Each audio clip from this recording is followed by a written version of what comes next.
अस्सलामुअलैकुम। कैसे हैं आप सब? उम्मीद करती हूँ आप सब खैरियत से होंगे। आज हम पढ़ने वाले हैं कि हम कैसे चेक करेंगे test to check purity of fats and oil. देखिए, हमारे पास जितना फैट और ऑयल होता है मार्केट में जितना अवेलेबल है, देखिए हम ये नहीं कह सकते कि सब जो है अपने प्योर फॉर्म में है, बिकॉज आजकल के ज़माने में कुछ कोई खालिश चीज़ मिलना भी नहीं किसी नेमत से कम नहीं। आजकल हर चीज़ में मिलावट की जा रही है। तो लेकिन उसके साथ साथ कुछ ऐसे टेस्ट हैं जिससे हम चेक कर सकते हैं कि वो चीज़ पक्का प्योर है या फिर उससे मिलावट की गई है। तो आज हम फैट और ऑयल की अगर बात करेंगे, हम फैट और ऑयल को चेक करें तो कुछ चीज़ें जो कुछ प्रोसेस हैं और कुछ टेस्ट हैं, वैसे बेसिकली उन टेस्ट के थ्रू हम मालूम कर सकते हैं कि जो फैट और ऑयल हम यूज़ करें पक्का वो प्योर है या फिर उसमें मिलावट हुई है। देखिए, इसमें पहले हम पढ़ेंगे आयोडीन नंबर। आयोडीन नंबर के थ्रू हम कैसे मालूम करते हैं वो हम पढ़ेंगे। उसके बाद जी हम पढ़ेंगे सल्फोनिफिकेशन, उस प्रोसेस के थ्रू। उसके बाद हम आरएम नंबर से मालूम करेंगे, उसके बाद हम एसिड नंबर से मालूम करेंगे। चलिए जी, पहले हम स्टार्ट करते हैं किस चीज़ से। नंबर 1 हमारे पास कौन सा है? नंबर 1 हमारे पास है आयोडीन नंबर। ठीक है, अब जो आयोडीन नंबर है उससे हम कैसे मालूम करते हैं कि हमारा जो फैट और ऑयल है क्या वो पक्का प्योर है या फिर नहीं। देखिए, होता क्या है, हम क्या लेते हैं, हम फैट ऑयल लेते हैं सैंपल। सबसे पहले हम अपना सैंपल लेते हैं। सैंपल में कुछ भी हो सकता है, फैट भी हो सकता है, ऑयल भी हो सकता है, तो हम लेते हैं और जितना हमारी मर्ज़ी। फॉर एग्ज़ाम्पल यहाँ पे मैंने क्या लिया, फॉर एग्ज़ाम्पल यहाँ पे मैंने लिया 100 ग्राम्स ऑफ फैट। ठीक है, 100 ग्राम्स ऑफ फैट्स मैंने ले लिए। ये मेरे पास सैंपल है 100 ग्राम्स ऑफ फैट। अब मुझे मालूम करना है कि मैंने तो 100 ग्राम ऑफ फैट्स ले लिया, लेकिन पक्का इसके अंदर कोई मिलावट शिलावट है या नहीं। फिर पता है मैं क्या करूँगी, फिर मैं इसके अंदर एक चीज़ ऐड करूँगी जो है क्या, आयोडीन। क्या ऐड करूँगी? आयोडीन। आयोडीन मैं इसके अंदर ऐड करूँगी जी। आयोडीन ऐड करने के बाद क्या होगा, तो ये जो आयोडीन है ना इसके अंदर मिक्स हो जाएगा, एब्जॉर्ब हो जाएगा। आयोडीन के एब्जॉर्ब होने के बाद हम ये चेक करेंगे कि कितना आयोडीन जो है एब्जॉर्ब हुआ है। ठीक है, आयोडीन एब्जॉर्ब तो हो गया, ठीक है, एब्जॉर्ब तो हो गया, लेकिन कितना परसेंट। देखिए, जितना ज़्यादा आयोडीन जो है वो एब्जॉर्ब होगा उतना हम कहेंगे ये क्या है, ये हमारा फैट इम्प्योर है। और जितना कम एब्जॉर्ब होगा उतना ज़्यादा ये प्योर है। क्योंकि वजह क्या है, इसकी एक वजह भी तो होनी चाहिए ना। वजह भी बता देती है, नो प्रॉब्लम। देखें, हमारे पास यहाँ पे क्या है, ग्लिसरॉल है। ठीक है, हमारे पास यहाँ पे क्या है, ग्लिसरॉल। ये ग्लिसरॉल है। ग्लिसरॉल अटैच है फैटी एसिड। हम सबको पता है कि ये अटैच है 3 फैटी एसिड से। ये क्या है, यहाँ पे एग्जांपल लेते हैं ट्राइसाइल ग्लिसरॉल की। चलो ठीक है, डन हो गया। 3 फैटी एसिड से ये क्या है, अटैच है। ठीक हो गया। तो देखें, हमारा देखें 3 फैटी एसिड है। चलो फॉर एग्जांपल ना हाइपोथेटिकली सोचेंगे, मैंने यहाँ पे एक लिया हुआ है, जस्ट एक ही लिया हुआ है, और इसमें ना मैंने आयोडीन डाल दिया। फॉर एग्जाम्पल इसके अंदर मैंने 6 आयोडीन डाल दिए। ठीक है, 6 क्या डालते हैं, 6 आयोडीन मैंने डाल दिए। 6 आयोडीन डाल दिए तो क्या हुआ, मैंने देखा कंटेनर के अंदर क्या हो रहा है। आयोडीन जो मैंने 6 आयोडीन डाले, 6 डाले सारे एब्जॉर्ब हो गए। अब मैं हैरान हो जाऊंगी कि 6 तो मैंने डाल ली कि यहाँ पे तो 3 फैटी एसिड थे, ये 6 की एब्जॉर्ब हुए। इसका मतलब यहाँ पे इनके अलावा एक और यहाँ पे क्या है, एक और यहाँ पे कोई मेंबर है, कुछ तो है यहाँ पे जो हमें नहीं पता है कि क्या है, जो इम्प्योर कर रहे। कुछ एक्स्ट्रा तो ऐड हुआ है, वरना बाकी जो 3 आयोडीन है वो क्यों एब्जॉर्ब हो गए? उन्हें तो एब्जॉर्ब नहीं होना चाहिए था ना, वो एब्जॉर्ब हो गए। यानी इसके अंदर कोई इम्प्योरिटी यूज़ हुई है, इसीलिए एब्जॉर्ब हो गए। तो यानी हम जब आयोडीन डालेंगे, जितना तो फैटी एसिड उसमें है, चलो वहाँ एब्जॉर्ब हो जाएगा। चलो ठीक है, डन हो गया, समझ आ गया कि फैटी एसिड है उसने एब्जॉर्ब कर लिया। लेकिन फैटी एसिड के नंबर से ज़्यादा एब्जॉर्प्शन हुई, यानी उसके अलावा भी उसमें कुछ है, इम्प्योरिटीज़ हैं, तो हम बोलेंगे कि वो हमारा फैट इम्प्योर है। यानी वो इम्प्योरिटी, उसमें इम्प्योरिटीज़ ऐड हो गई हैं, वो इम्प्योर है क्योंकि उसमें इम्प्योरिटीज़ ऐड हो गई। अभी सैंपल में हम कुछ भी ले सकते हैं, ठीक है। अब परसेंटेज के मुताबिक देखते हैं कि किस में कितना है। अभी coconut oil, butter, palm oil और जितने भी हमारे पास ये हैं, तो हर किसी का एक डिफरेंट रेंज होता है। तो हम नहीं कहते कि सारे जो है सबका सेम है, हम हर किसी के एक डिफरेंट रेंज होते हैं। फॉर एग्जांपल यहाँ पे एग्जांपल ले लेते हैं, अगर हम कोकोनट ऑयल की बात करें, ठीक है, अगर हम कोकोनट ऑयल की बात करें तो कोकोनट ऑयल में कितना होता है उसका रेंज डिफरेंट है। कोकोनट ऑयल का कितना है 7 to 10, ये इसका नॉर्मल है। यानी आयोडीन मैंने इसके अंदर डाल दिया, तो आयोडीन मैंने इसके अंदर आयोडीन डाला तो मैंने देखा कि एब्जॉर्प्शन कितनी हुई है 7 to 10 लाइक जो इसमें फैटी एसिड्स हैं उतना इसने एब्जॉर्ब कर लिया। तो मैं समझ जाऊँगी हाँ इतना तो नॉर्मल है ना, इतना तो उसके अंदर फैटी एसिड है, इतना एब्जॉर्ब हो गया, चलो नॉर्मल है। लेकिन इससे ज़्यादा कि एब्जॉर्ब हुआ ना, तो मतलब उसके अंदर कुछ एक्स्ट्रा मेहमान बिन बुलाए बैठे हुए हैं। सेम उसी तरह अगर हम बात करें यहाँ पे बटर की, अगर मैंने बटर लिया है और बटर की प्योरिटी चेक करी कितना प्योर है, अगर आयोडीन डालने के बाद 25 to 28% एब्जॉर्ब हुआ परसेंट, ठीक है, 25 to 28% इतना अगर एब्जॉर्ब हुआ ना उस आयोडीन का, तो मैं समझ जाऊँगी खैर है, कोई बात नहीं, इसमें है ही तो इतना, हो जाएगा, इतना तो नॉर्मल है। लेकिन अगर इससे ज़्यादा लाइक अगर 40-50 इतना एब्जॉर्ब हो गया, तो मैं समझ जाऊँगी कि इम्प्योरिटीज़ यूज़ हुए। सेम उसी तरह पाम ऑयल है, पाम ऑयल की अगर हम एग्जांपल लें तो पाम ऑयल में कितना है, पाम ऑयल की एक रेंज जो हमारे सत्यानारायण की बुक में है वो कितना है 45 to 55, ठीक है, ये एक रेंज है। इससे ज़्यादा हो गया तो समझेंगे कि इसमें कुछ एक्स्ट्रा ऐड है। सेम उसी तरह जो हमारा ग्राउंड नट ऑयल है, हमारा कॉटन सीड ऑयल है, सनफ्लावर ऑयल है, उसके अलावा जितने भी ऑयल है ना बुक में सारे रेंजेस दिए हुए हैं, तो उन्हीं के मुताबिक जो है अगर उतना एब्जॉर्ब हो रहा है चलो ठीक है डन है, सब कुछ नॉर्मल है। लेकिन ज़्यादा हो गया तो हम समझ जाएंगे कि इम्प्योरिटीज़ यूज़ हुई हैं। उसके बाद जी दूसरा है यहाँ पे सिफोनिफिकेशन। इसमें क्या है देखिए, ये हम ऑलरेडी पढ़ चुके हैं कि एक प्रोसेस है ना, नॉर्मली अगर आपने पढ़ा होगा आपको याद होगा, खैर याद नहीं तो मैं हूँ ना यहाँ याद दिलाने के लिए। वहाँ पे क्या पढ़ा था पहले, जो सफोनिफिकेशन है, जिस प्रोसेस के थ्रू हमने क्या बनाया था, हमने सोप बनाया था, साबुन बनाया था। कैसे बनाया था, जो यहाँ पे ग्लिसरॉल है, सेम इसी तरह ट्राई एसाइल ग्लिसरॉल हम ले रहे हैं, ठीक है, यहाँ पे ग्लिसरॉल है, ठीक है, हम सबको पता है ग्लिसरॉल के साथ 3 फैटी एसिड जो है वो अटैच हैं, 3 फैटी एसिड्स क्या हैं, अटैच हैं। तो जब हम क्या करेंगे, हम ये एक ट्राई एसाइल ग्लिसरॉल अगर हमने ले लिया, जिसे हमें क्या बनाना था, सोप बनाना था, तो हम क्या करते थे, हम इसके अंदर ऐड करते थे क्या, सोडियम हाइड्रोक्साइड ऐड कर देते हैं, सोडियम हाइड्रोक्साइड, या फिर हम इसमें पोटाशियम हाइड्रोक्साइड भी ऐड कर सकते हैं। ये तो दोनों जो हैं, ये दोनों अल्कलाइन जो है हम ऐड करते हैं, जो अल्कली दोनों ये हम ऐड करते हैं इसके अंदर। तो ये क्या करते हैं कि इसके ईस्टर बॉन्ड तोड़ देते हैं और ये फैटी एसिड जो है ये अलग हो जाते हैं।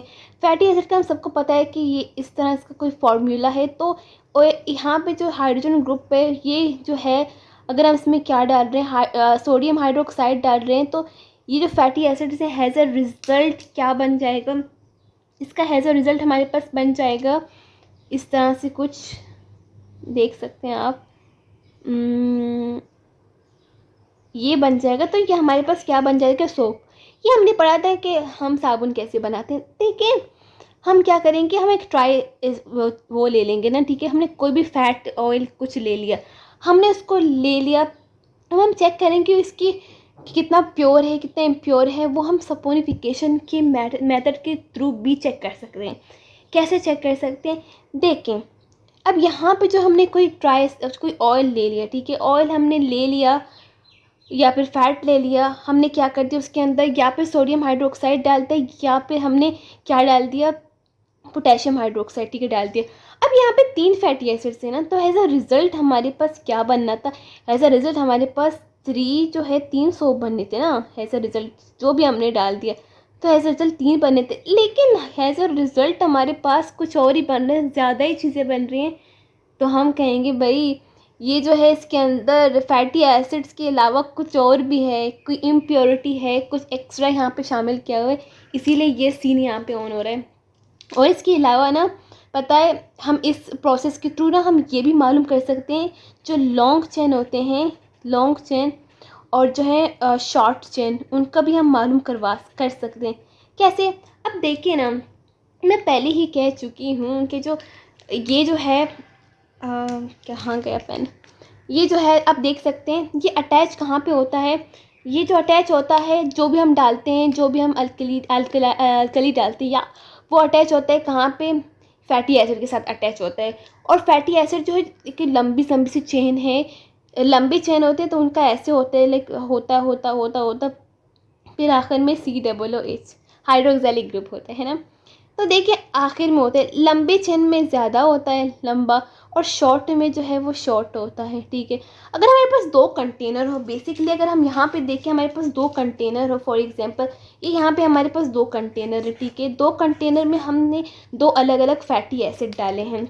अब एक जो कंटेनर है, या इस कंटेनर में हम कहते हैं कि बिल बहुत लंबे लंबे चेन वाले हैं और इसमें बहुत शॉर्ट चेन वाली फैटी एसिड्स हैं। तो लेकिन वैल्यू जो यहाँ पे सेम आ रही है, फॉर एग्जांपल ये भी जो है 50 ग्राम है और ये भी 50 ग्राम है। तो हमें कैसे मालूम होगा ये जो है यहाँ पे जो है लॉन्ग चेन, यहाँ पे शॉर्ट चेन है, क्योंकि अपने आंखों से तो हम देख ही नहीं सकते, ऐसे तो नज़र नहीं आते। फिर हम इसमें क्या ऐड करते हैं, ये हम जो सफोनिफिकेशन है ना, इस प्रोसेस के थ्रू मालूम करवा सकते हैं। अब देखिए जो लंबे चेन होते हैं वो भले ही लंबे हो, लेकिन उनमें जो OH है ना वो तो कम होगा ना, बस उनकी ये हिस्सा लंबा है, ये हिस्सा तो छोटा है ना। अब जो अगर अभी देखिए वज़न तो सेम है, आप समझ जाएंगे ना, यहाँ पे ज़्यादा जो है यहाँ पे ज़्यादा छोटे चेन वाले हैं और लंबे चेन वाले छोटे हैं, कम है ना, इसीलिए तो इनका वज़न सेम हो रहा है। जब हम इसके अंदर डालेंगे, कोई भी डाल दिया यहाँ पे, फॉर एग्जांपल पोटेशियम हाइड्रोक्साइड डाल दिया, इसके अंदर भी हमने पोटेशियम हाइड्रोक्साइड डाल दिया, तो एज अ रिज़ल्ट हम क्या चेक करते हैं, यहाँ जो है ना पोटेशियम हाइड्रोक्साइड जो है ज़्यादा वो एब्जॉर्ब नहीं हुआ, यहाँ ज़्यादा एब्जॉर्ब हुआ।